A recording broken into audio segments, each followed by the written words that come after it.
I'm Farida Zahran. I am the writer, director, and editor of Youth. Hi, I'm Leah Chen and I'm the producer of Youth. So our film is a coming-of-age story about a teenage girl who goes to a party and meets this guy she's interested in, and they end up alone in his car together, and she has to decide for the first time what her boundaries are, and she just has to consider that for the first time. It's like a slice of life film that just explores that one moment where you're sort of like a girl is transitioning into womanhood, or kind of has to shift how she sees herself based on how the world sees her in a way. Yeah, so this is our first time at Palm Springs, and we're like super excited to be at a shorts only festival, which we find really exciting, and we just love seeing other short filmmakers, and especially the longer shorts, which we haven't had a chance to make a film like that before. Yeah, it feels like a little less pressure too, because we're not having to like compete for attention with like features and like huge like filmmakers who've been doing it for like 30,000 years. So so it's like also like very chill. Like the vibes are good. Like it's like a good work vacation. That's, you know. We shot the film in Cairo in Egypt, which is where I'm from originally, but I haven't lived there in about 13 to 14 years. And we kind of went into it kind of blind because we didn't have any connections really in the industry there. Didn't really know where to start. We didn't even know like what things cost. It was like hard to put together a budget initially. Yeah. And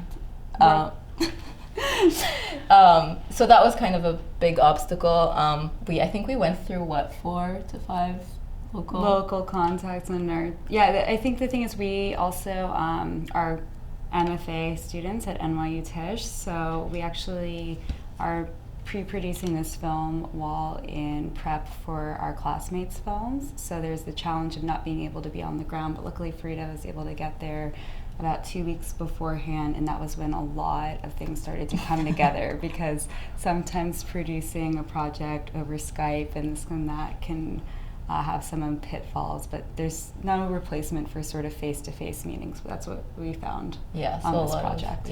Remote producing and just like meeting people for the first time like a day before the shoot, kind of like not knowing how things worked and just adjusting to just these random things. Also, Leah had a baby on our last day of the shoot, so she produced a movie and a baby. Yes, I forgot to mention the pregnancy. Yeah, she was very pregnant during our checkout, our equipment checkout. Yeah, so that was fun.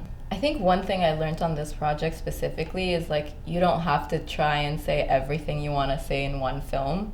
Like there's this pressure, I think, to make like a really important film and like to try and express all the most important things that you feel passionately about in like one 10-minute project, which is just impossible. And it kind of like, the project suffers ultimately if you try and make that your goal.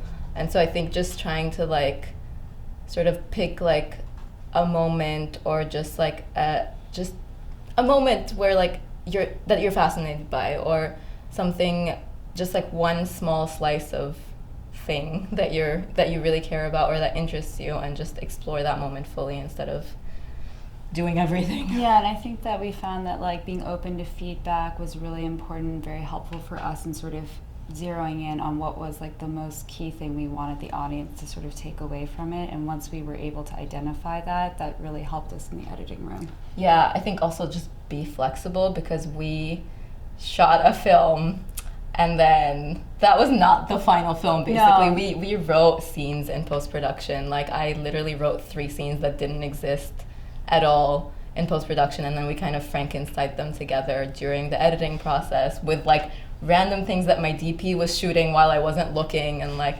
things like that. So like anything is possible if you're just flexible enough and you're thinking about it.